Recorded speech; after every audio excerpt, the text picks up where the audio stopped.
Hello बच्चों, let's read the question. The question is saying statement 1 is given as tobacco can raise the BP and increase the heart rate. दूसरा है statement 2 में है tobacco contain nicotine which stimulate the adrenal cortex to release epinephrine and norepinephrine. Mark the correct choice as पहला है both statement 1 and statement 2 are correct. दूसरा है both statement 1 and statement 2 are incorrect. तीसरा है statement 1 is correct and statement 2 is incorrect.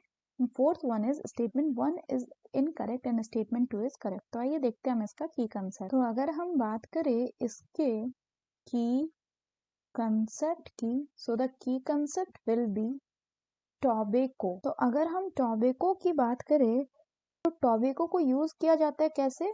By smoking. So it is smoked, chewed और used as an snuff. तो टॉबैको में अगर बात करें कि क्या होता है, तो जो ये टॉबैको होता है ये कंटेन करता है आपका निकोटीन को. It contain nicotine. और ये निकोटीन क्या करता है? ये स्टिमुलेट करता है. It stimulate adrenaline gland. ये एड्रेनल ग्लैंड को स्टिमुलेट करता है. और फर्दर ये जो एड्रेनल ग्लैंड है ये स्टिमुलेशन के बाद क्या रिलीज करता है? इट रिलीजेज एड्रेनलिन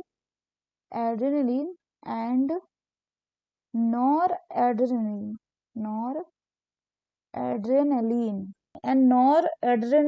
है. ये क्या करता है? ये आपके ब्लड प्रेशर को इंक्रीज कर देता है. ब्लड प्रेशर को इंक्रीज कर देता है.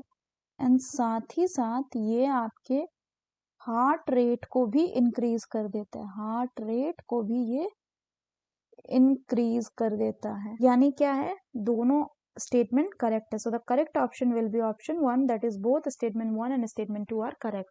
So that's all for the question बच्चों. Hope you understood it well. Best of luck.